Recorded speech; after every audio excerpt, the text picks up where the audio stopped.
Red Bull Crashed Ice is back. Last season saw new heroes emerge and former champions return to glory, with drama at every turn. Now in the 10th season of Ice Cross Downhill World Championships, the title race is on once more. And it's shaping up to be the hardest fought yet. Who will carve their name in history? The initial challenge, to conquer a new location with the first ever stop in Asia. Let the championship battle begin.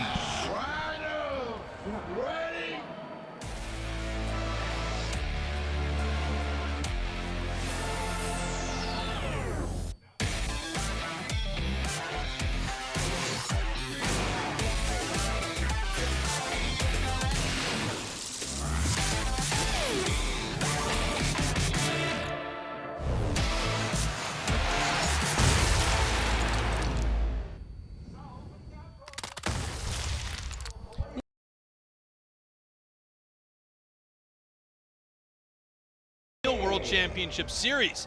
I'm your host, Troy Mannering, and I'm excited to welcome you to the first ever Red Bull Crashed Ice event in Asia. What a spectacular location for our season opener as well. It's a new era for the sport, with new races being organized around the world and a new generation of athletes making their way to the forefront, with 3 levels of competition for riders to hone their skills and racecraft. Now, what do these additional races mean for the athletes? It means more opportunities to earn important points over 3 event levels. It's more opportunities for new talent to enter into the sport of ice cross downhill. And on that note, here's more about this amazing sport with our guide to Red Bull Crashed Ice. Fast, physical, tactical. This is Red Bull Crashed Ice. Men and women, as well as juniors from 20 different countries, race down towering ice tracks at speeds of up to 80 kilometers an hour. Heats of 4 skaters or riders compete head-to-head with the fastest 2 advancing, until 4 are left standing for the final.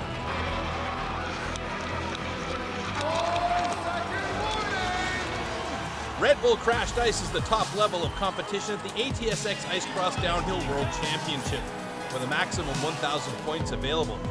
Together with the supporting ATSX 500 and 250 point events, there are plenty of chances for the riders to earn valuable championship points.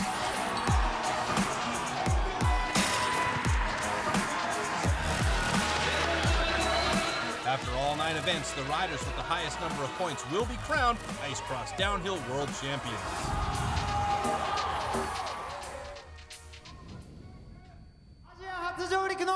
Alongside me again for this season, a multifaceted athlete who has graced the tracks of crashed ice around the world and has even organized his own races, Ice Cross Downhill expert Reed Whiting. Thank you, Troy. It's so unreal to be here in Japan. You know, we've been talking about coming here for years. It finally happened. The growth of the sport expanding to Asia. We got athletes from Korea here, multiple Japanese athletes. These people are just coming on strong. Takeshi Yasutoko didn't make it into the final rounds, but God, 16 gold medals. Could be the future of the sport for Japan with all these other guys coming in too. It's pretty impressive. And there's Takeshi right there. Now, this being the first ever event to visit Asia for the Red Bull Crashed Ice, how do these riders feel about the event being here? Japan is just very unique. It's like no place I've ever been before in my life. I love the atmosphere, and I'm happy that the race is here in a different continent. It's really nothing like we know in Europe or in North America. It's like a complete different culture. It's really cool that they finally got a race here. It's always really important to get the sport of ice cross downhill to a new group of people. Having it here in Japan is amazing because it's introducing the sport to a whole new group of riders. Track looks sick here. Racing here, it's awesome. Just super excited to skate for the first time. I think the main thing that keeps me motivated, I love to win. I hate to lose. If I start losing in the sport, I'll retire. Success is what makes me determined, and to hold that trophy above my head last year and have that feeling is something I'll never forget. It's something I want to do again and again. I've been training a lot more and I've been more consistent, I think. If I can keep being on top, I think it'll just carry and snowball into the next races. it makes you want to work harder when you're not in first. Coming into the season knowing that I have to earn back what I lost last year is just a little bit different. It's new for me. It's been a long time, I guess, since I've been in second place, and we'll see what happens this year. I'm excited to get this season going and see what can happen. レースを楽しんでいってください。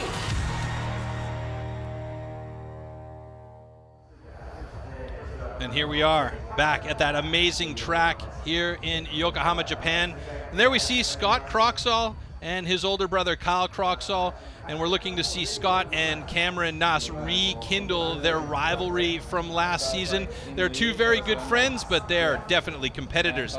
Now, they're going to be competing on this track. Let's have a closer look at the track here in Yokohama, and for our POV run, a very special treat. Jojo Velasquez, who won the junior competition last night, will guide us from top to bottom. But first, let's look at the track itself. Ice opens the 2018-19 season in the land of the rising sun as Ice Cross Downhill comes to Yokohama, Japan. The track here snakes from start to finish over 350 meters in length. Out of the start, riders will have to prepare for the high-speed Indeed Career Booster, a jump that will propel them towards the next challenge, the BF Goodrich Tires section. A 180-degree left-hand turn that immediately drops them into a Wu-Tang cable, followed closely by the Samurai Booster. With no time to set up, they immediately have to deal with the Fujiyama rollers, then another 180-degree lefty at the FWD bank turn. With legs burning and heavy, the last jump is the Rising Sun Bridge and a final push to the finish line. What's up, Japan? I'm Jojo Velasquez. Today we're going to be testing out the track here in Yokohama. Let's do this. Here we go. Woo. Getting nervous, getting nervous. Yeah. Here we go. Oh yeah. Oh, here we go. Ooh. Indeed Career Booster coming up hot. Whoa, that was big. Oh man. Ooh, next up, BF Goodrich Tire section. Gotta come in hot here. Oh, nice. Good little rhythm section. Get my breath back. Do a little grab here. Oh yeah. Nice. Gonna do a tight turn right here. Gonna hit these bumps. Next up, FWD bank curve. There we go. Oh man. I'm skating. Little steps. Here we go. Almost there. Last section. Going. Woo! There we go. Japan coming at you with Red Bull Crashed Ice. Let's get it. Woo!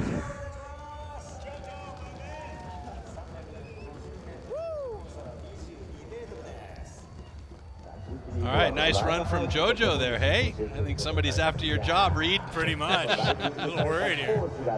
All right, let's take a look back at some of the action that happened in the round of 64. In particular, there's two heats that we want to look at. First up is heat number 7. This is with Scott Croxall and two of the remaining Japanese riders, and that was Takeshi Yasutoko and Toma Yamauchi, who both did really well here. And for first time racing for Toma Yamauchi, this was a fantastic effort on his part. Yeah, I mean, it was good for these guys to get experience in the big show. Both of them have a lot of potential in the future. Just unfortunate to not see a Japanese male rider move on, but hey, what do you expect? Yeah, I mean, like you say, it's all about the experience, and Takeshi Yasutoko already skated last year in Edmonton, and he showed a lot of grit and a lot of skills that can definitely develop here, and I think we're going to see some really fantastic Japanese athletes coming out of this event down the road. 100%. Now, the other one that was really interesting here was with the older brother of Scott Croxall, Kyle Croxall, who had a great start out of the gate, but then he got into a bit of trouble. Yeah, he was just having problems throughout this heat, multiple times, catching a toe, going down, but God, he just stuck with it all the way to the end, never gave up. And we also saw Gabe Andre, who looked like he was a surefire second place here because Kyle had trouble on this one, went down again, then left the gate wide open for Gabe Andre to take that second place, that all-important spot. But as you mentioned, a bonehead move at the finish by Gabe to celebrate a little bit too early. This is maybe the biggest bonehead move in Crash Ice history. Gabe, I'm sorry, man, but that was pure stupidity, buddy. Kyle, good for you. Never give up and pushed on through. I feel bad for Gabe, though, because he was skating really well. I don't. No sympathy from you, hey? None, not with that kind of shenanigan. Alrighty then. So, round of 32, heat number 1. Our former world champion, Cameron Nas from the USA, in with Jerry Leto, Michael Julianello, and Tyler Whitty. Tough for the American crew because potentially only 2 of them can go through. Riders ready! 5 seconds warning!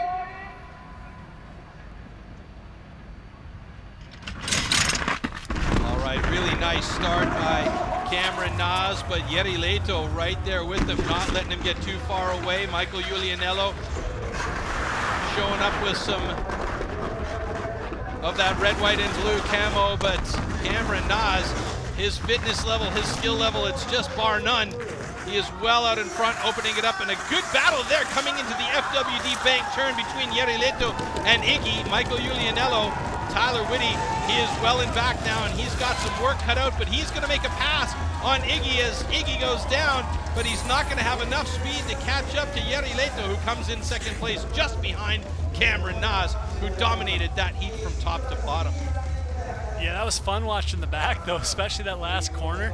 Kind of like what we saw in the round of 64, guys getting real aggressive, trying to pinch that tire, running into each other. I mean, it's just an awesome spot that's going to really be a point of contention throughout the night in this race. All right, and it looks like Iggy, Michael Julianello, pushed the protest button, though. He's going to log a protest and show where on the course it happened. Looks like he's pointing at turn number 5, section number 5 there, and that is the FWD bank turn just before that last burner section to the finish. Now look just at this again. Yeah, let's see what's going on. Looks like those two are getting into it with each other. It looks to me Gary was just kind of holding them off. I don't see anything going on there. Okay. 6 seconds is the limit to file for a disqualification. It looks like it wasn't done in time, so it looks like Yuri and Nas are going on. It looked like Michael was trying to get his arm underneath Jere Leto, and they got a bit tangled up, and actually I think probably the guy that got the worst out of that was Tyler Whitty, as he came in crushed in between, and Iggy took too much time to take off his helmet and glove to lodge that protest. That's a bit of a bummer for him, but unfortunately that's the way it is. Those are where the rules have been set up, and everybody knows that. Now the thing is, Iggy would not have gone on anyways. It would have been good for Tyler since he finished 4th. He couldn't have jumped 2 spots, so regardless for him, he would have been out. And there you see Cameron Nas showing some love for the people in the audience with a sign. He's going to be moving on with Jere Leto. Next heat is the round of 32, heat number 2 with Pakom Schmidt, Stephen Cox, Antti Tolvanen, and German Titov. Now this should be a really interesting one to watch, and we'll talk about that in a second here. Ready! 5 seconds warning!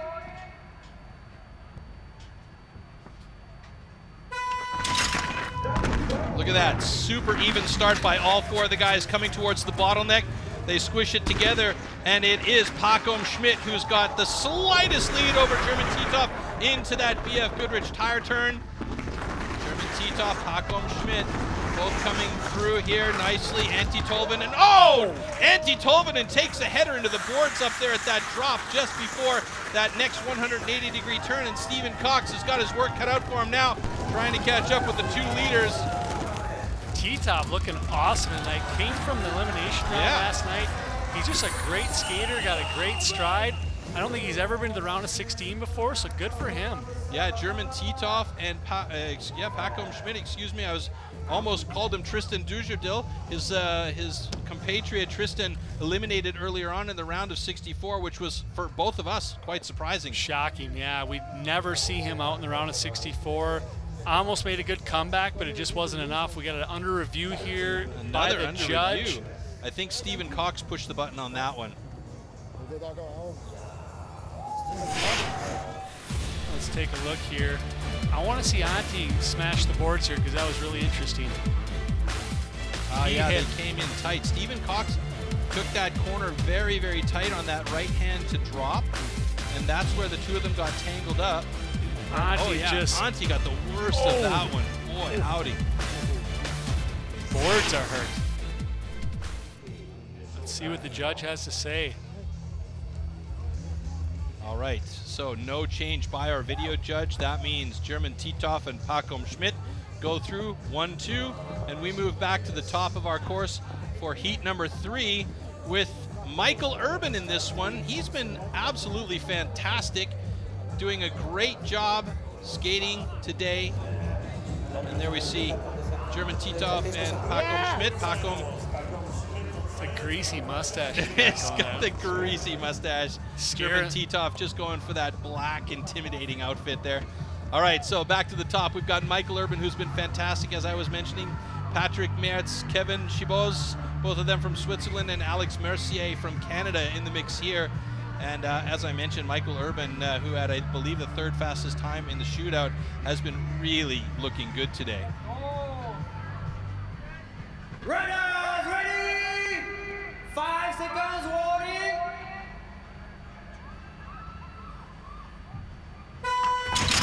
There we see a shot of Michael Urban, who's got a great gate start. He's really been working on those, taking a few strides to get to that Indeed career booster. And he's got the lead coming towards the BF Goodrich tire turn. He's out in front. Chivos right behind him, though. I do believe that is Chivos. It is, isn't it? Yep, with Mers. Ooh. Oh, my goodness. Some drama going on back there. Patrick Mers trying to find the line. And it's now Alex Mercier sitting in 3rd place behind Kevin Chivos. This is big time for Chivos. He has never made the round of 16, so this is huge right now if he pulls this off. Oh! What happened there for Michael Urban? Did he style across that line, or did he twist a leg? Kevin Chivos makes it through to the quarterfinals. Wow, that is fantastic. What an effort for him, and he's happy. Look at the look on his face. You can see it inside his helmet.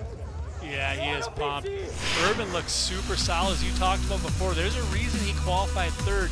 He has a way of finding strides everywhere in this course. I mean, not much gliding going on by him, but he just has a powerful stride. He comes from a CrossFit background. I think he actually owns his own box, so he's working out all the time, and it really shows. Look at the style. I want to see what happened here at the finish line. It was a bit of a strange thing. Oh, the celebration punch went sideways on him. I think he got shot. Boom. Yeah, well, if you're going to cross the finish line, do it in style. Why not? And there's the fan club on the sidelines for Michael Urban. Good job by him. Fired up. Absolutely. All right, next up, our reigning world champion in the mix on this one, Scott Croxall in there with Max Dunn. They occupy those 2 middle lines, Matt Johnson and Petri Kariainen from Finland here as well. Max Dunn has been looking very good with his gate starts.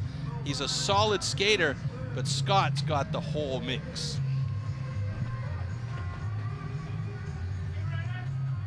Runners ready!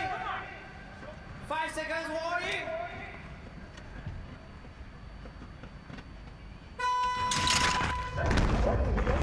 Good start by Dunn, and he has a slight lead over Scott Croxall. Over the Indeed career booster, Dunn makes a bit of a mistake, putting a knee down, and that leaves the gate wide open for Matt Johnson to sneak through full speed, and he does do it.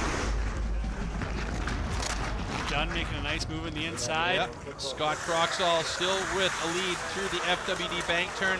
Battle right now is between Johnson and Dunn. That second place, that all-important second position to get through to the next round. Scott Croxall's clean over that last roller, and the battle's going to Max Dunn in this case. Matt Johnson just didn't quite have it, and my beard is safe. Almost looked like Johnson quit skating at the end there. I don't know why. I mean, we've seen so many close calls there. Any sort of mix-up by Dunn, Johnson could have maybe pulled that off. Well, normally Matt's one of the most fit guys out there. I'm not really sure what happened there, but here's where Dunn made that small mistake at toe pick and gave the opportunity to Matt. Yeah, that's where Johnson took control here, made a really nice pass. It was clean. Yeah, clean, no contact, no touching. Look at Scott, just smooth as ever. Complete control around the corner. I mean, his center of gravity and balance is just so amazing. He's almost never out of position, especially when he's in the lead with nobody bumping him, just smooth as silk. Something I've noticed there, just with a picture of his blades, a lot of the guys are using those taller blades for more cornering. Scott's got short ones, and I'm wondering if that's made a difference in his stability on the ice. I mean, it's centimeter maybe, but it obviously it's make a difference for Scott. Yeah, I think it's just personal preference. It makes you a little quicker out of the gate, but it definitely does not give you more stability. The bigger, flatter blades, 100% are more stable in these ice conditions. But let's see here. Yeah, he just kind of gave up. Not the move I would have made, but hey, good for Dunn. He got it done. He got her done. Oh my goodness. We went there. And speaking of greasy mustaches. That one's scaring the kids. Yeah, absolutely. So Scott Croxall and Max Dunn moving on to the next one. Next round of 32 heat, number 5 in the gate with Mirko Lahti, the junior world champion, who is now only eligible to ride with the men, and he is among the favorites. Should be an interesting battle between him and Kyle Croxall in this one, along with Eli Kreiter and Pavel Klintrup. Runners ready! 5 seconds warning.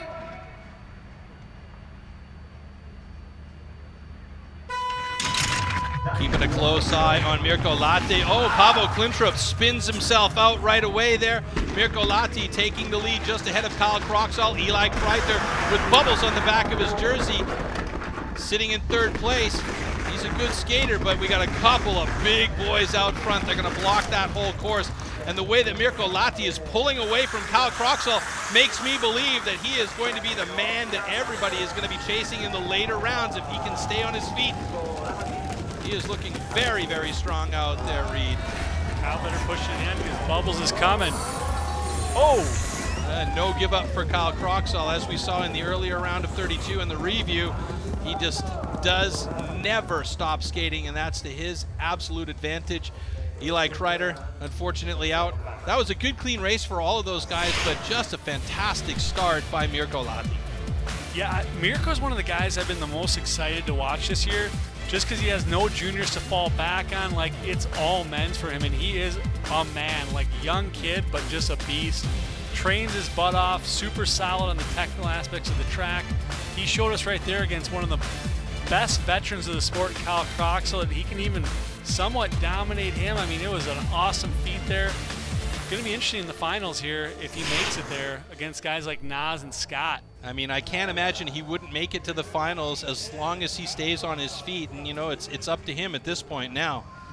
All right, next heat in the gate, Jim DePauli, one of the most fit riders out there, who had a really good year last year. Tommy Mertz in the mix, along with Derek Wedge, former world champion there, and Andrew Swanson from the USA.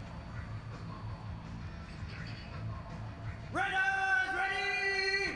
5 seconds warning.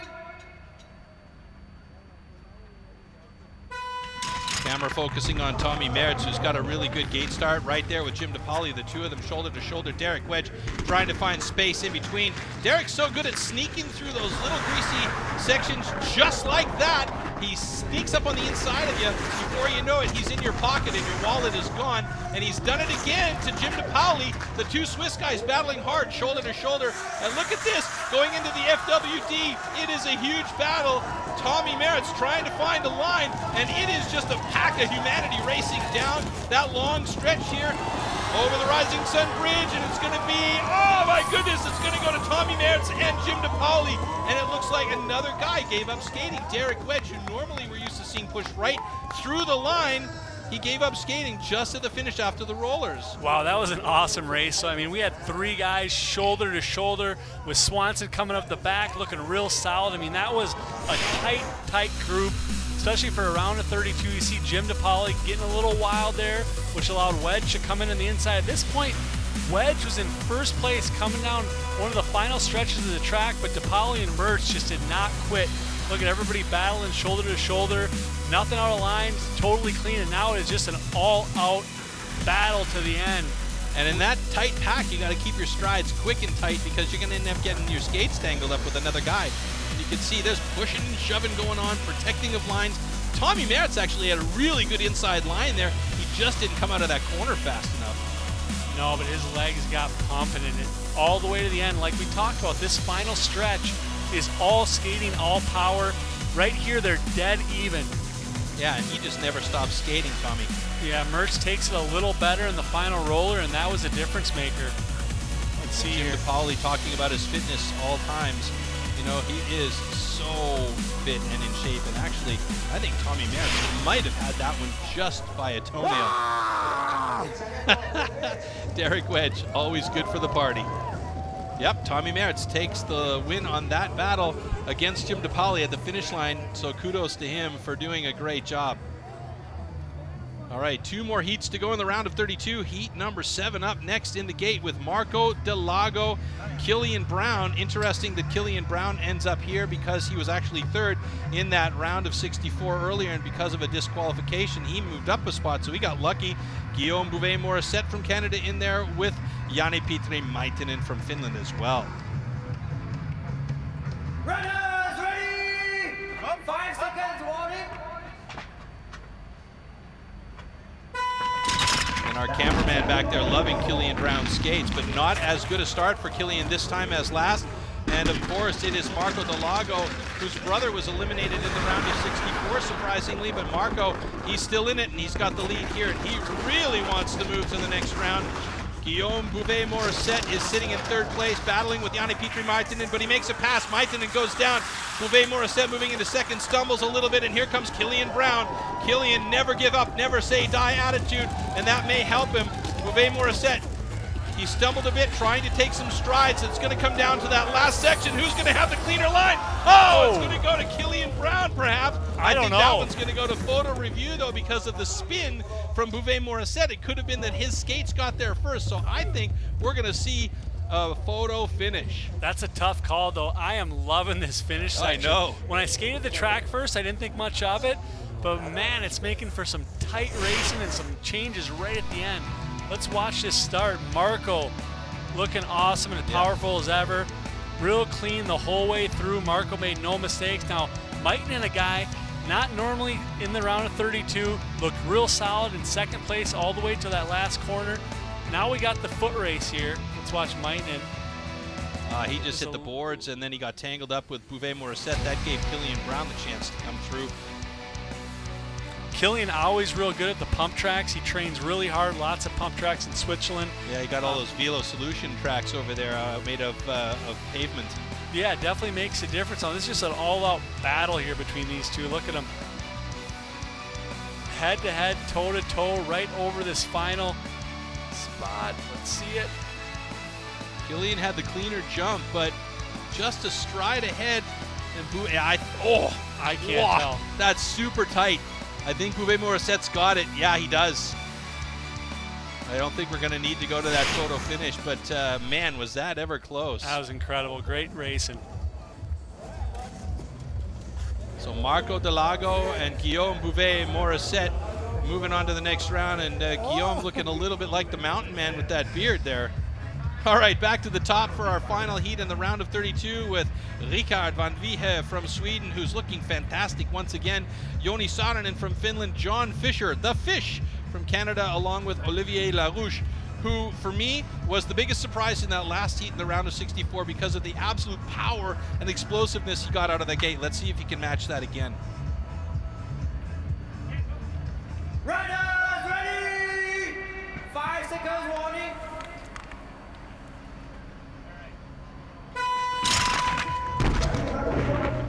LaRouche Fish this time. He's in with a couple of guys that know how to get good starts. And look at that, they are three abreast of each other over the Indeed career booster. And John Fisher takes advantage of a bit of a mistake by those guys when they get tangled up. And John, also a little bit like Derek Wedge, knows how to find those sneaky little lines on the inside. He's a great skater, an even better glider. So once he finds position on you, it's tough to get past Fish. And right now, Fish is way out in front with, yeah, it is. It's Richard van Vliet from Sweden. And look at the distance between those two in 1 and 2 and 3rd and 4th place here. Oh my goodness. The last battle for Joni Saarinen and Olivier Larouche. Fish, happy camper. I want to see this start because it didn't look like he was even in the running, and then out of nowhere, dead last out of the start. Look at this. He kind of stays low.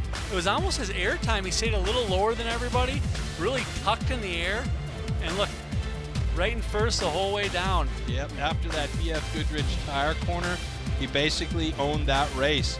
And the other guys were just doing damage to each other, trying to catch up. Yeah, I mean, Saarinen and LaRouche took each other out there in the little wave section with Saarinen's down, and LaRouche really had no chance.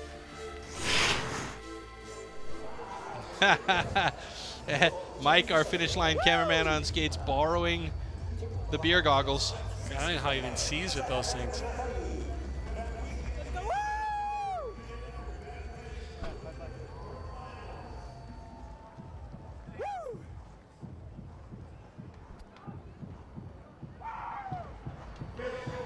So to make most of the first ever Red Bull Crashed Ice in Asia, 6 of the top men's racers immersed themselves in a traditional martial arts training called Iaido.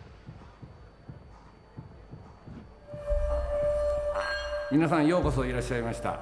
力学館道場金子です。 I'm completely unfamiliar with any martial arts. I'm not much of a fighter myself.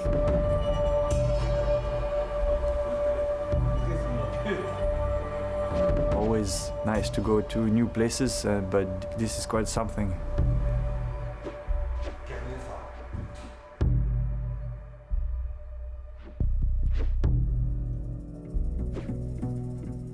Obviously, this is the most unique location ever. It's just super old school and traditional, and I'm just kind of soaking it all in. We see it on movies, but actually being here is really interesting. It's very cool. I like trying new things and especially new cultures. I mean, that guy is very passionate about what he does in there, and it was just cool to watch him teach us what he does best. There is 2 things actually that can relate to what we do. The first one is coordination. You need a lot of coordination, moving our feet and hands together. The second one, we need to be calm and relaxed, and that's something that is also really difficult to do, something new, something that we don't train, but still remain calm and don't stress and try to do things properly. So that's kind of the same when we race. That's okay, now we just need to do one more good run, just calm down and do what we know, and we'll see what's gonna happen.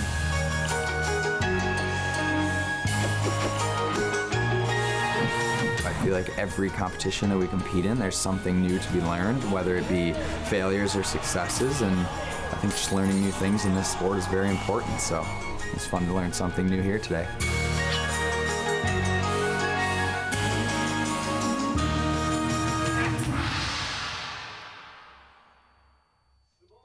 Well, Reed, I'm pretty sure I don't want to mess with any of those 6 guys now for sure. No. Not on the ice cross downhill track, and definitely not in a dojo with a wooden sword. Unless I had the real sword. Well, there you go. That's always an option. And there we see our start area at this fantastic track. 350 meters of a challenge. Not the longest track we're going to see on the season, but definitely one that keeps it interesting for our athletes. And of course, you can follow us on Facebook at Red Bull Crashed Ice and get the latest news and updates. And we can never forget Instagram at Red Bull Crashed Ice there, and get involved in the action with hashtag Red Bull Crashed Ice as well.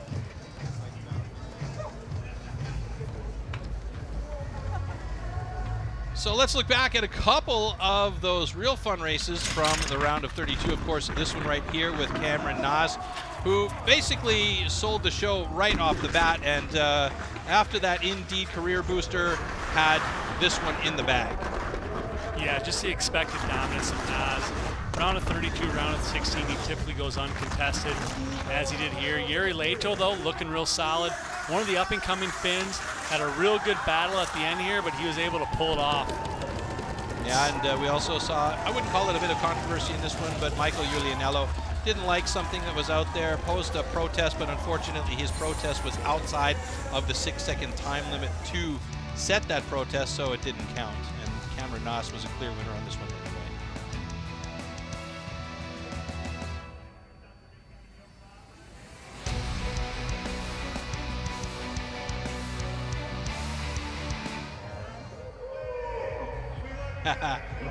And there we see Miriam Trepanier getting a little bit of energy in her for the next races that are coming up. She's been fantastic so far in the women's quarterfinals. Semis coming up for them in a little bit. Before that, though, we're going to have men's quarterfinals.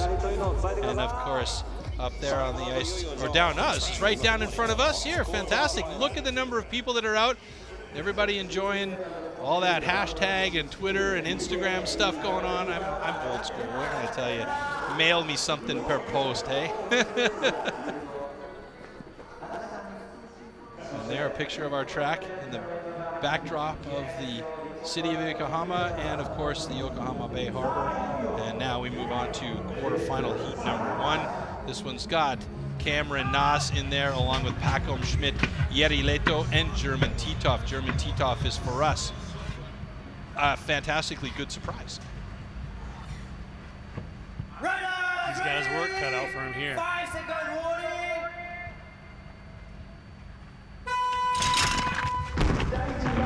Really good start.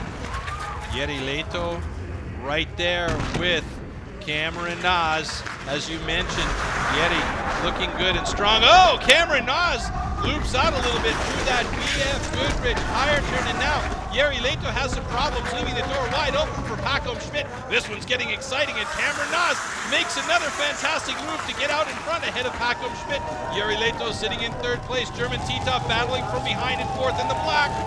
Cameron Nas almost lost it all here in the quarterfinal, but he came back. Oh, look how close that was at the finish line. I think we might have a photo finish. Was it Titov that did the push at the very end? He might have pulled it off. That was unreal. Pulled it off. What a fantastic run for him. Again, guys kind of slowing it down. I don't know what happened there, if Titov just had that great a stride coming down the stretch, but he came out of nowhere. He did come out of nowhere, and I'm really impressed by Cameron Nas's his stability and his patience here. Watch what happens at the BF Goodrich tire turn. Jiri makes an awesome move. Cam kind of slips out a little bit, but let's see how quick he's right back in it. I mean, he wastes no time. Scott does the same thing. When those guys get past, they are on a vengeance to come back. And Cam makes a nice move. Yeah, right he avoids the carnage. He gets by Jiri Leito at that right hand to drop. And then immediately goes to pass it to Pacom right around this corner. Let's watch this. And there he is, off to the races again. But right here is where it gets really interesting. Pacom's in a commanding spot in 2nd place. And to me, it appears like it's just Pacom and Jiri going down the stretch, and out of nowhere, here comes German Titov. Yeah, that was that right-hand drop again we were just talking about. Pacom with a solid position. German Titov got on the gas right there. Here's where it came down to it, though. Oh, yeah, German Titov had a really clean double there. Look at that! Well, we don't even need the photo finish. It's a clear win for Cam. Look at the skates of German Titov as he comes to that finish line. A good stride ahead of Pacom Schmidt. Wow, what a battle for him. You know where it's really clear to me where the difference was made is guys are not striding on the top of that table, and he had 2 solid strides in the top, and he was even behind coming down the table, but that little extra push just made all the difference. And he just never gave up. All right, next heat, quarterfinal number 2, Michael Urban, Scott Croxall occupying the 2 middle gates. Dunn, Maxwell Dunn on the right-hand side, and Kevin Shebo is a surprise for us on the left-hand side. Here we go. Runners ready! 5 seconds warning.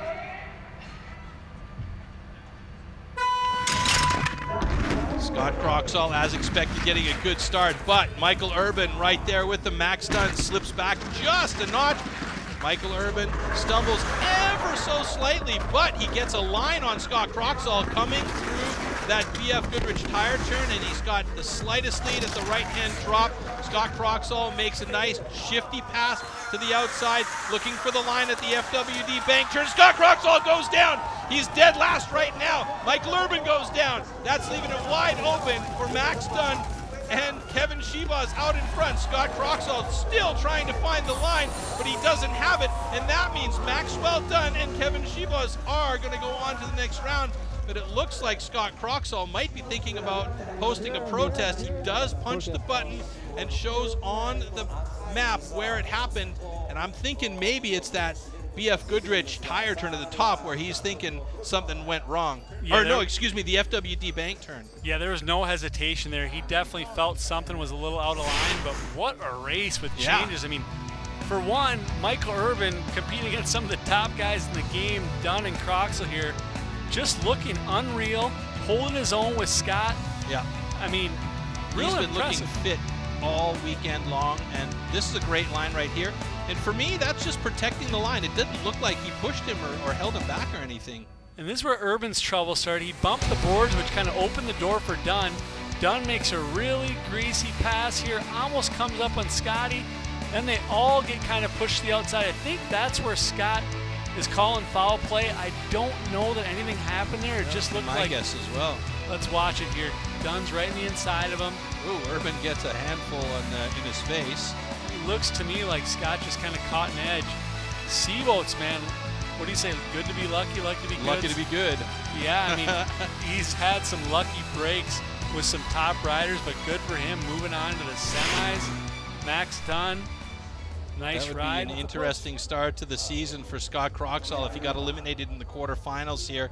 Let's see what our video review judge says.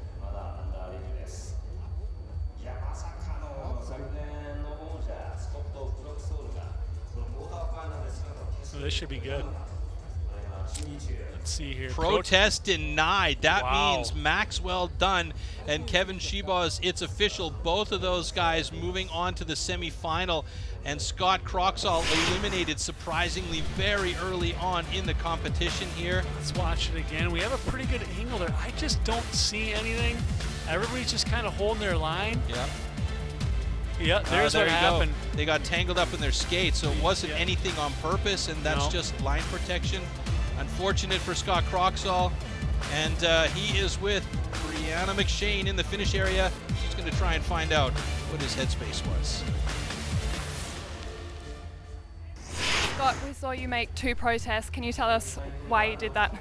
Yeah, it's a super tight track. I mean, there was contact there, which isn't allowed in this sport, so yeah, I'm upset with the final decision, but yeah, there's lots of contact in this sport. It was a good race by the other guys, and I got my work cut out for me for the next 2 races in Finland and Boston, so I'll keep my head up and keep going. What can you take away from this going into Finland? Got to fight harder in the corners, I guess. They're letting a lot go, so I just got to remember that and fight harder. Thanks, Scott.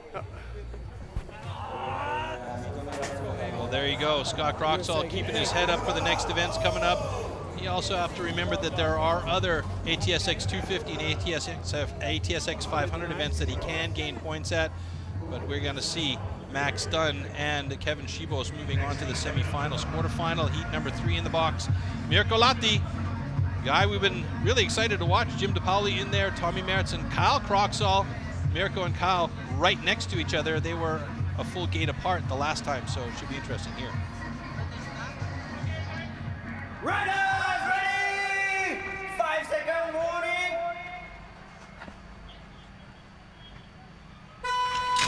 Our start official giving everything he's got here. Kyle Croxall, a bit of a slow start for him as he sneaks into 3rd place there. Jim DePauli trying to find a good line to take 2nd place. Mirko Lahti with the leads. Kyle Croxall, nice greasy sneak in there at the BF Goodrich tire turn. Mirko Lahti holding off the big body of Kyle Croxall, and now the battle begins with these 2 behemoths out in front. Mirko Lahti in 2nd place behind Kyle Croxall, and Mirko, he's not afraid of anything. He's ready to go. Kyle made a nice move there. Mirko still taking it. Good battle right to the finish line by Lahti and Croxall. And that means Tommy Mertz and Jim DePauli are out. No protests here in this one. That was fair racing from top to bottom. And actually a really good race by both of those two guys that were leading from the top. Yeah, nothing to be bummed about with Tommy and DePauli getting knocked out. I mean, you're competing against two of the best there. Mirko, the biggest up-and-comer we have right now, and Kyle Croxall, probably the longest running, most consistent vet. Real impressive here with Kyle, though. You know, I didn't think he'd be able to make a pass on Mirko. He just got those big, powerful strides, and he knows how to take the rollers. He was able to make a nice move early in the track. Mirko gets it back here just by a hair, and I'm thinking the next round it's really going to come down to one of those two. Ooh. Oh yeah, that's a Roland toenail right there. Yeah, that is. Nice race. One of the cleanest ones we've seen. Absolutely, everybody on their feet right to the finish line, no protests at all. But like Scott alluded to earlier, this is a tight track and there's lots of contact. You know, you got to watch out that it's not on purpose, and you played fair, and those guys did. Next up, last heat in the quarterfinal, heat number 4 with Marco Delago, Richard van Viehe, who's been really good, John Fisher with a great race earlier, who snuck through and won that heat, and Guillaume Bouvet-Morissette, who I think got a little bit lucky in that last heat. Yeah, we'll see if that luck can keep on rolling. I think it's going to be tough with Marco. 5 seconds warning.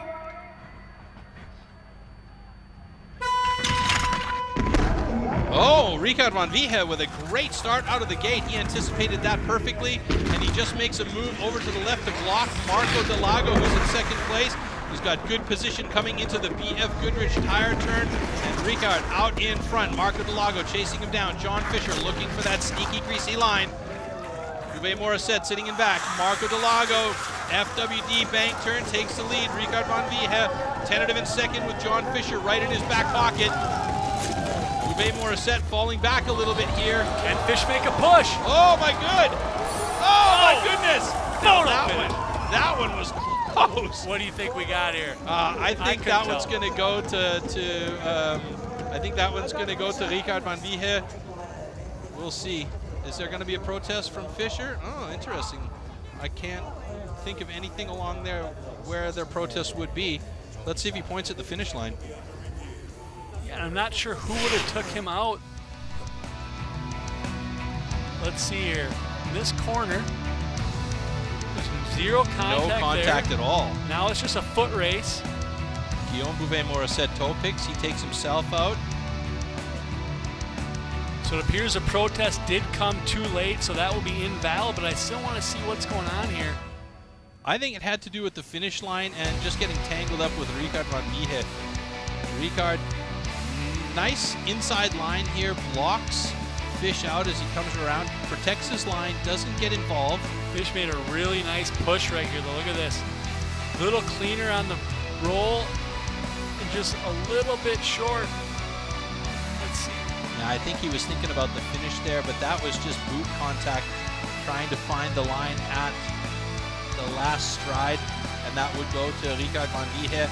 And as you mentioned, there's only 6 seconds from the time that the athletes cross that finish line that they can actually lodge a protest. So if they feel like there was something untoward in the race, they have to lodge the protest more or less immediately when they come across the finish line. They can't take their helmet off, take their glove off, turn off their POV cameras or anything like that. They have to go directly over and do it.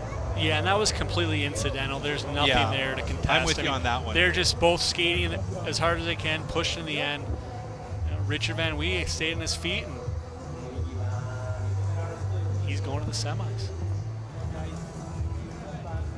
So if we look at the semifinals, we've got an interesting mix here.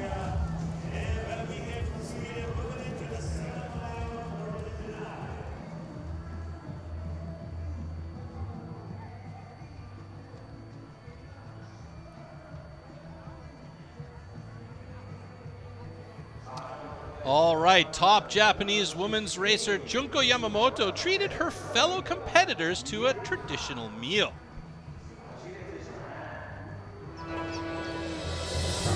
I'm really happy such a big event come to Japan. I think it's a really cool cultural experience. It's great for the sport itself, just to grow it and come here. And you know, Japan is super stoked about their extreme sports. The people here are so nice. They're so friendly and helpful.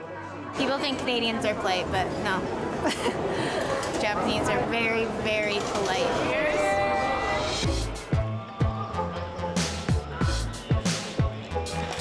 Have you eaten ramen before? Oh, I had a very good time with girls riders.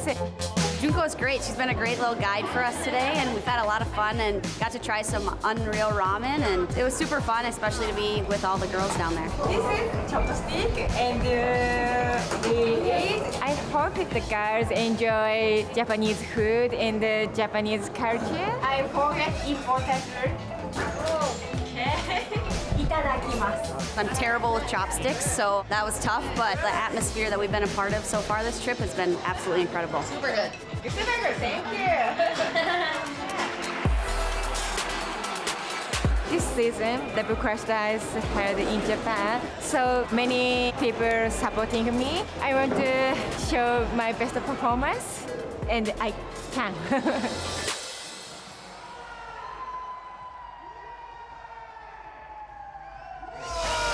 Well, as we've seen, the women's racing has come a long way from the early days where it was just sort of a sideshow.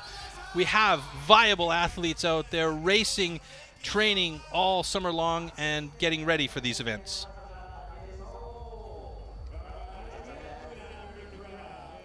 All right, let's look back at some of the heats we had in that round of 16. Here's that one we talked about. Anaïs Morin had this one. She just got into a deep tuck glide too far away from the finish line, and she got passed by Cassie Rooney and eliminated herself from contention here. And she even made, you know, she was like, I can't believe I did that. Yeah, we've seen it like 3-4 times. Yeah. You have to skate all the way to the finish. She had a little clap celebration there, a little too early. Same as Gabe Andre earlier when Kyle took it from him. Yeah, and there was Amadine Condroyer going down, and Tamara Kaya taking advantage. And then, of course, the heat right there. Tamara Mavison goes down, and she just didn't have a chance at that point to get back up and get in the battle. Yeah, and that's too bad because, like I said earlier, she was looking unreal through that round. And we see our men, Ricard van Viehe, making it to a semifinal here in Japan. Maybe Japanese food's good for him, and look at all the fans out there. They're absolutely loving ice cross downhill and Red Bull crashed ice, the first ever time in Asia here in Yokohama, Japan. Marco Delago, former world champion, he wants that title back. He's going to have to really work it, but we've got semi-final number 1 for our women coming up first. In the blocks right now, Amanda Trunzo, the reigning world champion, along with Miriam Trepanier on the left-hand side of your screen there. Cassie Rooney, who had just that fantastic final push in her quarterfinal heat, and Samantha Mavison, Tamara's sister, and here we go with semi number 1. Riders ready! 5 seconds warning! All right, great start right off the bat. I think that's Amanda Trunzo out in front, is it? It is. Miriam Trepanier sitting in second place, and Mavison in third. Cassie Rooney back and forth right now. Amanda Trunzo, Miriam Trepanier. Miriam trying to find a little bit of a stride, a little bit of space to try and get past Miriam, who is so strong in skating. She can do it. Oh, a little stumble by Amanda, and that gives an opportunity to Miriam, but she just didn't take the aggressive stance on this one, gliding a bit too much here over the Sunrise Bridge, or the Rising Sun Bridge, into the finish area. Almost a mistake by Miriam Trepanier. Amanda Trunzo 1 and 2 with Trepanier across the finish line. Cassie Rooney and Samantha Mavison, unfortunately, they're going to move to the small final, the consolation final, to find out where positions 5, 6, 7, and 8 are for the event weekend. Yeah, unfortunately, they were just outmatched there. I mean, Trunzo, Trepanier, vets in the sport. You got a world champion. Miriam's always right on her heels. great run for everybody there, but those are two of the best we're looking at moving on to the finals. All right, so wasting no time, getting back to the top for semifinal heat number 2 with Jacqueline Legere, Veronica Vindish, Junko Yamamoto from Japan. The fans are going to be going bananas for her, and Tamara Kaya. Riders, ready! 5 seconds warning!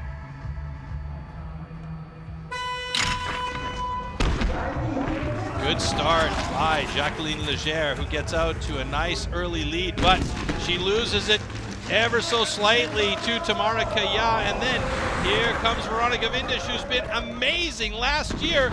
She's got new gear and a new lease on skating life as she leads this one now with Jacqueline Legere sitting in second place. Veronica Vindish is very strong. She's fit. Jacqueline Legere, she isn't afraid of anything.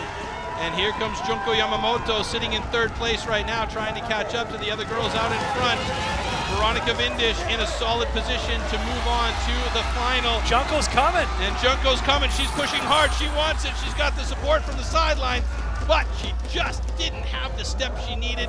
And it's going to be Jacqueline Legere going with Veronica Vindish to the final.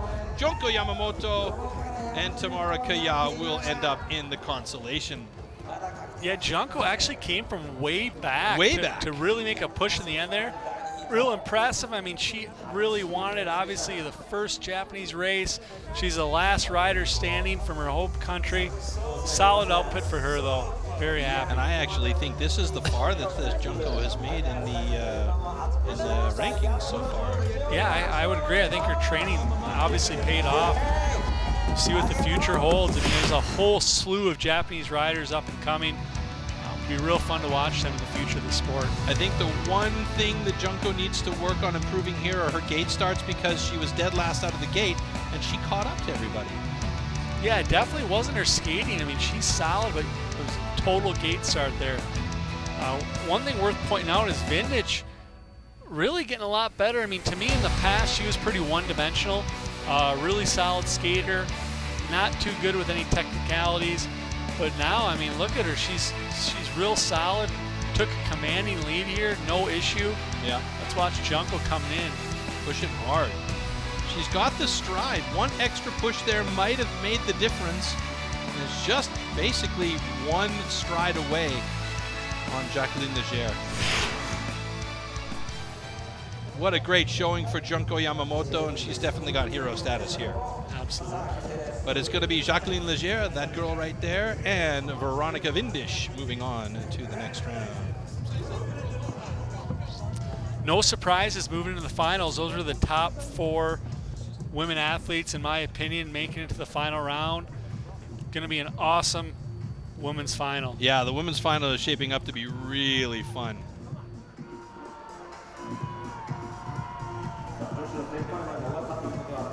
All we have to do is get ourselves ready for the men's semifinal. See who's going to end up in our final, in our consolation final. Of course, semifinal heat number 1 has Cameron Naas, Maxwell Dunn, German Titov, and Kevin Shibos. Maxwell Dunn, I mean, this is a big boy with long legs. He's got the fitness level. He's trained with Cameron Naas, so he knows what to expect from his compatriot next to him. The guy that's been surprising for us, though, they're on the outside. Kevin Shibos and German Titov, they've been amazing. Yeah, I mean, I would not have picked either of them to come anywhere near this far. So no, and I think this is the most, or the farthest either of them have come. Yeah, I don't know that they've ever made the quarters. So, I mean, this is huge for them. So, yeah, absolutely. Runners ready! 5 seconds warning! What I've noticed in all of these heats is that although he did it this time, Cameron Naas with a very good gate start hasn't been the fastest guy out of the gate, so he's obviously been saving that. Maxwell Dunn now sitting in second place. German Titov, he is not far behind in third place, and we know he can skate. We've seen him do it, and he has got nice pushes over those rollers as they come through the FWD bank turn, and he is pushing hard to try and catch up with Max Dunn. Max, the big body, trying to block, and here comes German Titov on the outside. He needs a good line. Is he going to do it? Oh! My goodness, that was close. Are we going to go to photo finish on that one? It's a clear winner for Cam Nas. I think it was clear for John too, but that was fun. Titov, same thing over and over, just makes this monster push at the end. And just by a toe, I want to see the photo finish on that just for giggles, man. Let's see here. They both take the jump clean. German getting on those pedals a little bit faster than Max. Holy smokes, folks, look how close that was. Oh my God. Yeah, that one's gonna go to Max Stuck by a boot length. That's incredible. But you know what? Fantastic effort by German Titov. That guy can definitely be proud of the effort that he's put down this weekend here. Yeah, he's a total young gun. Exciting to see a guy like that you don't expect coming up. He's right there with the best in the sport. Russia hasn't had a guy in the top for a while now, so this is huge. Baby, let's go. Absolutely. So Nas and Dunn will go on to the final. Let's see who joins them. Mirko Latti, Marco Delago, Richard van Wiehe, and Kyle Kroxall. I'm excited to see how Richard van Wiehe gets out of this gate. We're just waiting on Marco Delago to lock into his gate position here.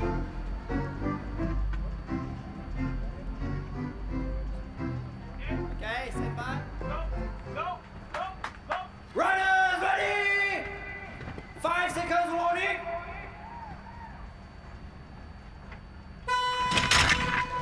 Again, Richard van Wiehe with a great gate start. He's got a tentative lead at the bottleneck heading up towards that first Indeed career booster. Kyle Kroxall and Mirko Latti. They squeeze van Wiehe out, and it's Mirko Latti with the lead out of the BF Goodrich tire turn and over that right-hand drop. Mirko Latti with the lead. Kyle Kroxall in second.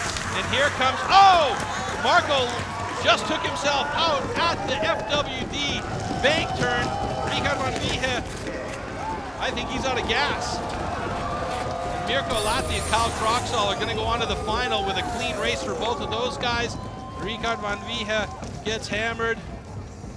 Yeah, Marco, we've called him the bowling ball in the past. You know, in some of these 90 to 180 degree corners, he seems to just kind of lose his mind and barrel in there. Yeah. And this time, instead of hitting all the other riders, he smoked the tires, which I guess is better. Yeah. Than taking everybody else out. But absolutely, I don't know what was going on there. It's kind of like a move of desperation, but he was trying to find that really tight inside line, and I guess he just, didn't have it. But here, Mirko Latti and Kyle Kroxall finding a real good greasy line through that tire turn there. You know, I can say we really expected this with Mirko, but I'm still excited to see it. And it's Richard van Wiehe was protecting his line. Marco was trying to come on the inside, and he just got squeezed out, and the corner got the better of him. Yeah, Richard, even in the races before, he was really protecting the inside. He's a real smart rider, been at this a long time. Fun to see that, especially with guys like Marco trying to bust in. But anyways, Latti, Kroxall. Baby. Yep. And I actually think I saw Marco go over to Kyle Kroxall and give him a little fist bump and say good race, which could be interesting because there's been drama between those two guys in the past 2 years. So let's see what that comes.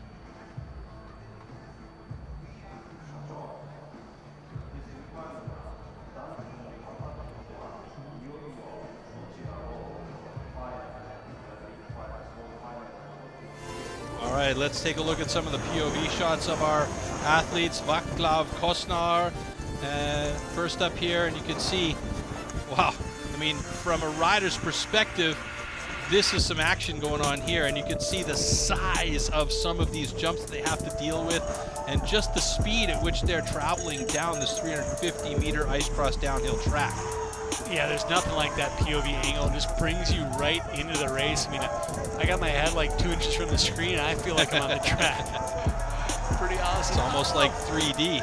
I'm back. Coming out of retirement. Yeah. That wouldn't be good. And there we have Kryukov. They're on board with him as we watch some of the other guys out in front of him. We can see Iggy in his camouflage. Pavel Kryukov keeping an eye on the guys in front of him. It's almost like he's trying to stay back just far enough for the perfect video angle. Absolutely. Yeah. Thank you.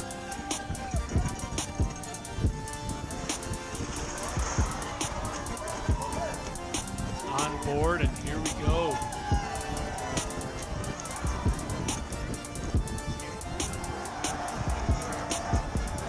And there's the features at the end that have been causing everybody difficulties and making breaking lots of races, those two last rollers. Troy, how do you think you'd handle those? I would probably try and pump the backside of each one and then just stay on my belly for the rest of the way through across the finish line.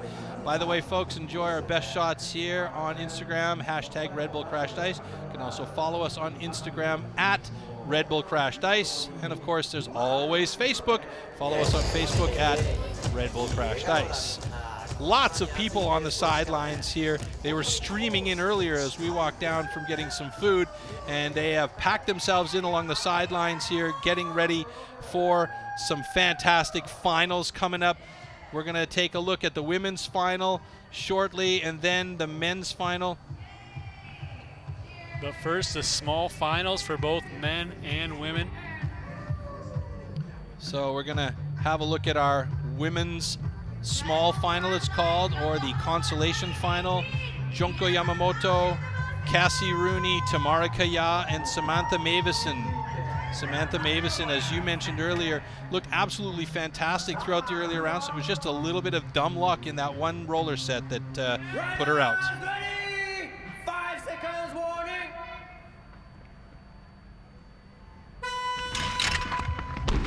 Good start, and again, you can see that really tentative start by Junko Yamamoto and Mavison as well.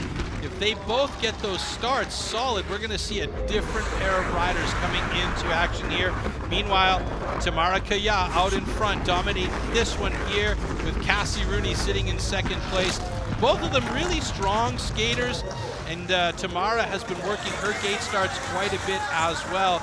So it's good to see that that has definitely improved. And here comes Junko Yamamoto, and this is exactly what you were talking about.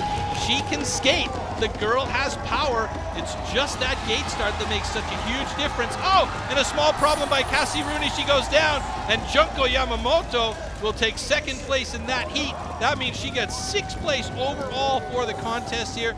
That has her in good position to continue throughout the season in the new year at the ATSX 250 and 500 races to gain more points. And then, of course, when we move on to Avescula for the next Red Bull Crashed Ice. Absolutely, and that's just a great finish for her and her country, showing she still got it, always improving, always moving up in the rankings. Who knows what the season will bring? She's got a month and a half to train before the next Red Bull Crashed Ice race in Finland, so we can see a completely different rider. Yeah, absolutely, and I mean, the Japanese people have gone to a fever pitch for the excitement of ice cross downhill here with the first ever Asian event here in Yokohama, and the fact that Junko made it this far, it just solidifies their love for the sport. Absolutely. 100%.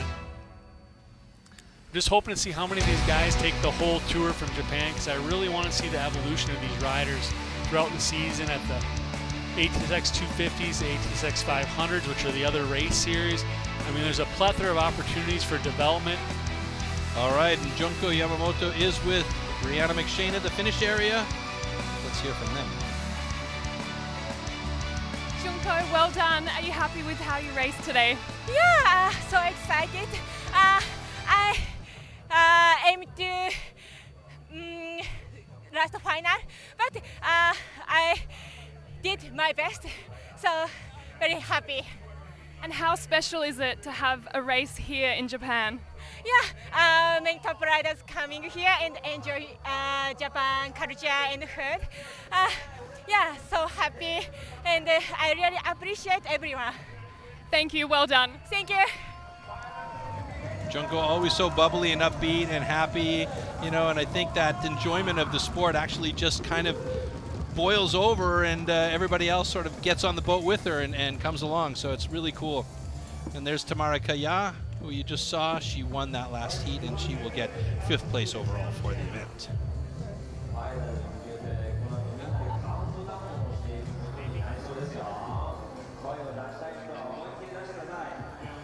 All right, so one more race for our women, and that is the final. Amanda Trunzo, Jacqueline Legere. These two battled all year last year. Amanda got the better of Jacqueline and won the World Championship title. But Veronica Vindish in the last race looked fantastically fast. She's got a new lease on skating as absolutely solid. And there we see Myriam Trepanier, who has made big strides coming to the level she's at now. Great gate starts. Amanda Trunzo, our reigning world champion, and she wants another one. And next to her, Jacqueline Legere, former world champion. She wants that title back. Both of these two ladies, they're going to be battling hard with each other. And let's not forget Veronica Vindish there. She's fit. She looks solid. She skated well today. Let's see if she can be the break.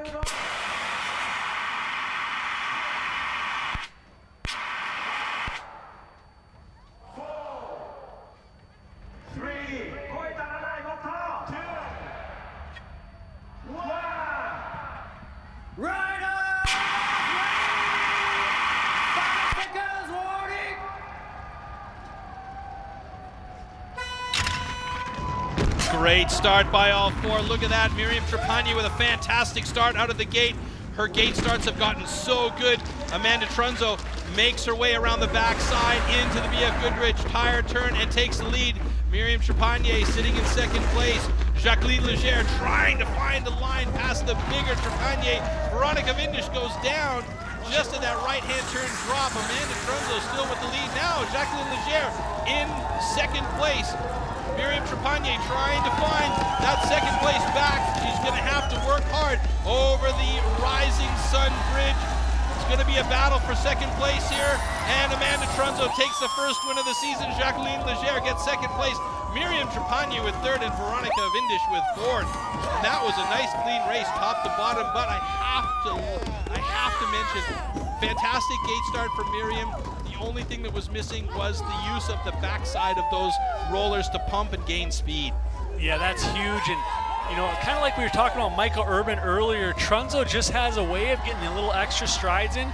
If you see coming down the first stretch, she was actually in third. Coming over the jump, it looked like.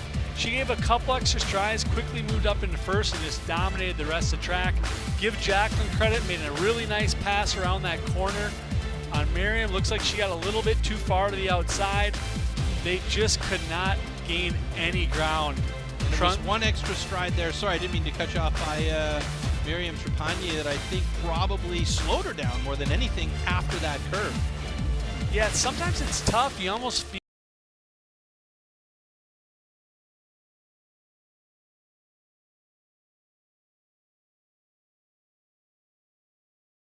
finish area, our winner today. Amanda, the first Red Bull Crash Dice of the season and the first one in Asia. How special is this to you? Yeah, it's super special. Anytime I can get a win in a group of girls like that, it's always special. So happy to be here and happy to win the first race in Asia. You're such a strong skater. How important was it for you to get those extra strides on this course? Yeah, you know, I always try to take the extra strides where I can get them. On this track, there was quite a few, so I took those strides and brought it home. Next, of course, we go to Finland. What's going to be the approach in that next race? Yeah, same thing as always, taking it heat by heat, race by race, but it's another skating track, so I'm happy to get out there again. Thanks, well done. Thank you so much.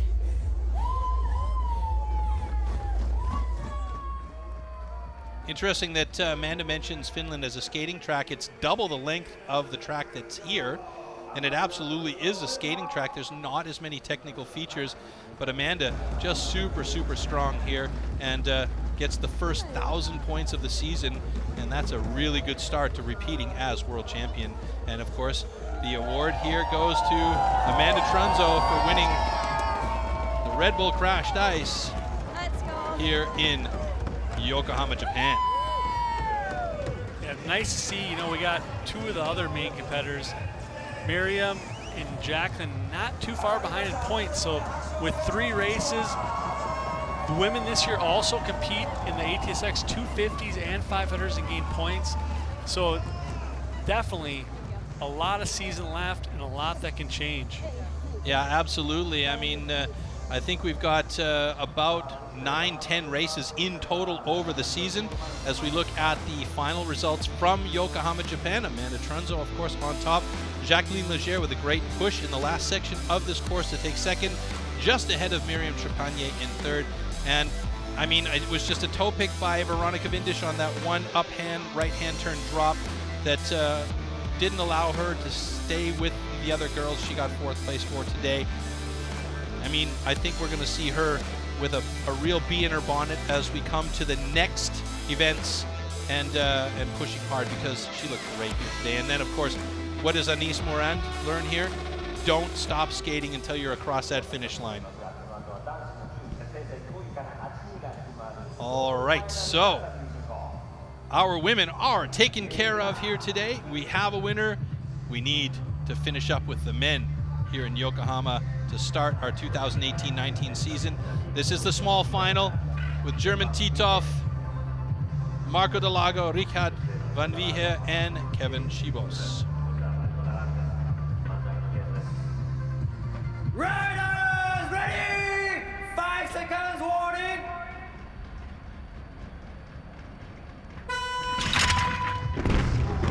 Oh, bit of a shaky start by Richard van Wiehe. That gave the gate wide open to Marco Delago and German Titov, who is looking for that clean line into the BF Goodrich tire turn, and he gets it, sitting right behind Marco.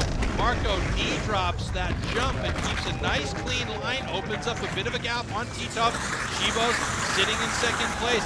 And I said it earlier on, I think Richard's out of gas. He's been pushing so hard all day long. He's just trying to find the extra fumes in his legs, and he's got himself 3rd place at the moment.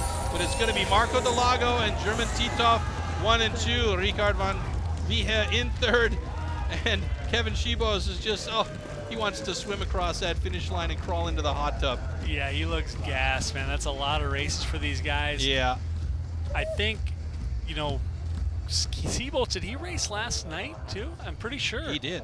So, I mean, he was going 5 rounds last night, 5 tonight. Pretty incredible. Yeah, and training runs. Yeah, and the stamina needed is just wild, but great race by Marco. Guy we got to keep talking about, I mean, German Titov. Wow, I mean, to me, I guess he probably didn't come out of nowhere, but I've just really never noticed this guy before. Well, I mean, he's been in the mix the last 2-3 years, but, you know, like you say, you have never noticed him before. And this year, obviously, he is fully motivated, trained in the off-season. He's looking good. Yeah, and like you were saying, Russia, the sport is just really taken off there. I mean, they just announced their first permanent track. That's right. With a cooling system being installed.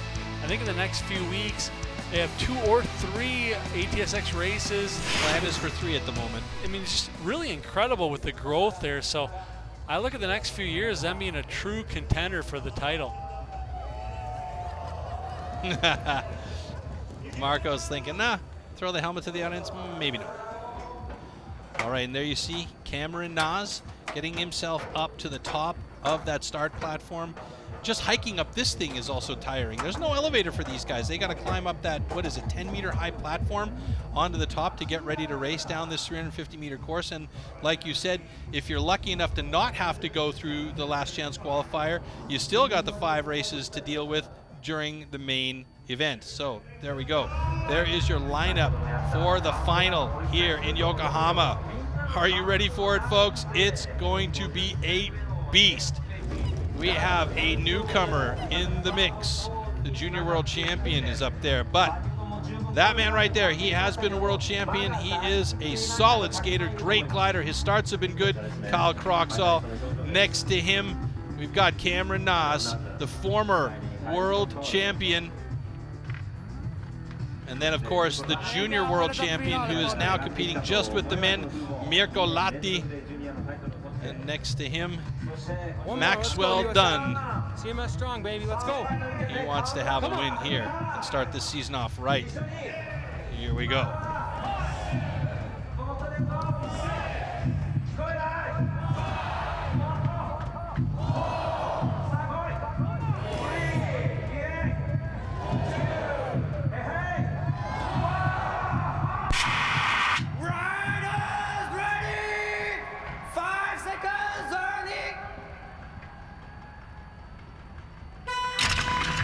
Huge start by all 4 guys. Cameron Nas right out of the gate. Explosive style from him.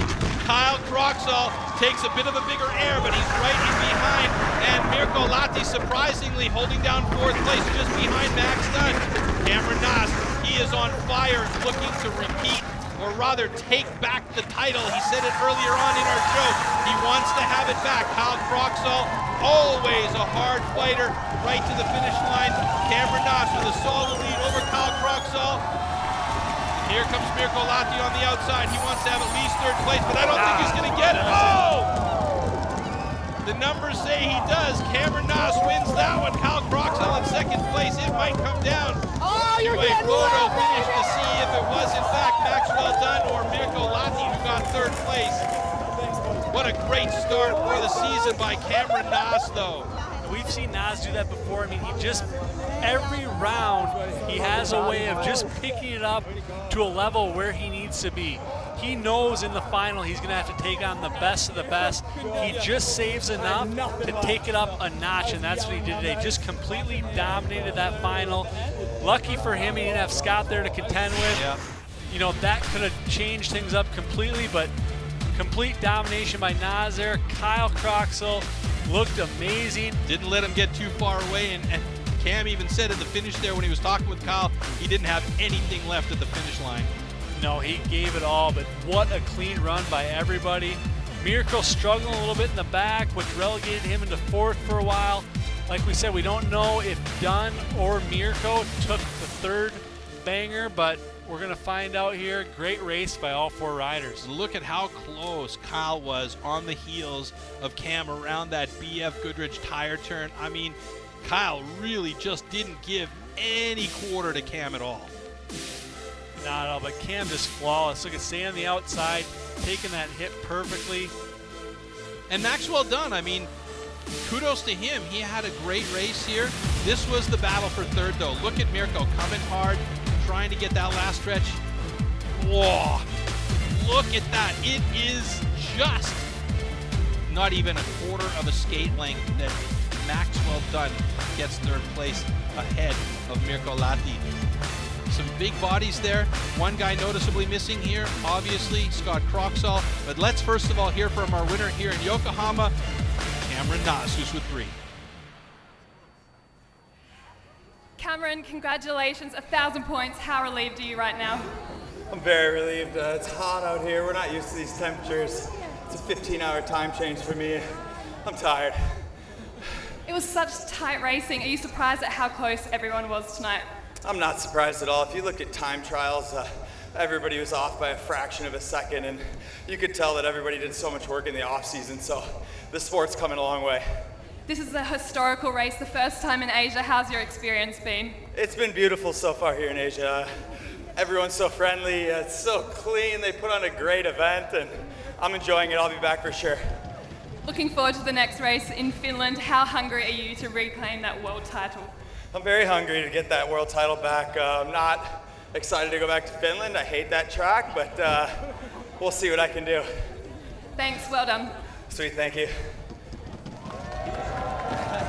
Go back to bed, guys. Well, not afraid to say how he feels. Tell us how you really feel, Cam. He hates that track. Yeah, but you know what? He's had trouble on that track since day one, and it's been Scott's track. So that's going to be the test for Cameron if he can defeat the track. It's not about defeating Scott, it's about defeating his own headspace in that track. Absolutely. Cam has actually gone out in the quarters on that track before. If that happens and Scott wins, they're both tied moving forward, so it's going to be the game changer there. Yeah, but again, we keep saying it. Let's not forget there's the ATSX 250 and 500 events in between. And there you have it, ladies and gentlemen. Your winner here for the men in Yokohama, Cameron Noss from the USA. Guys. That guy. Thanks, buddy.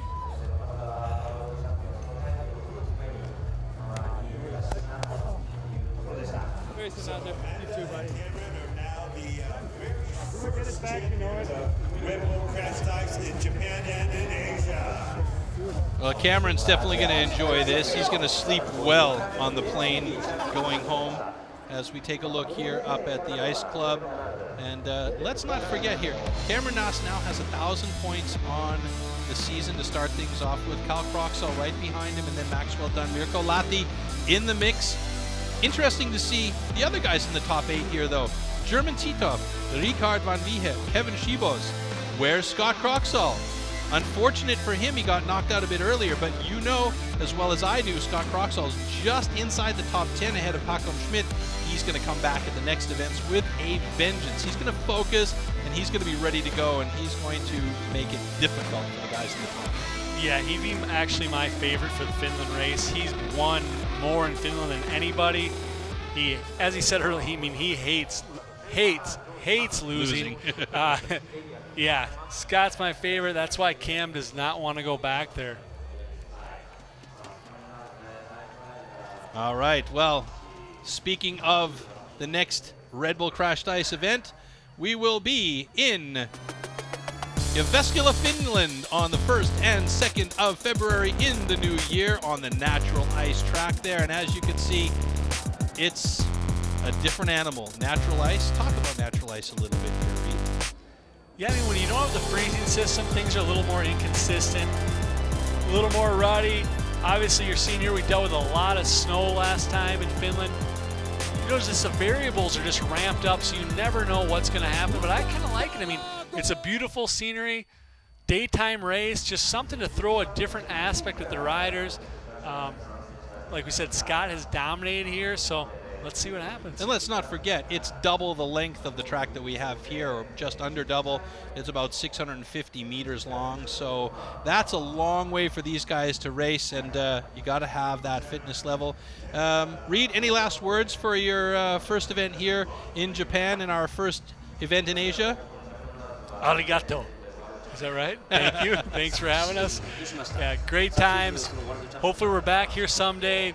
Thank you, Japan. Like Cam said, amazing place, amazing people. It's so clean, it's like crazy. Absolutely fantastic to have been here, and we hope you guys enjoyed our show. For Brianna McShane, our sideline reporter, Reed Whiting, my good friend and expert here, I'm Troy Mannering, signing off from Yokohama, Japan. See you next time in Jyväskylä, Finland.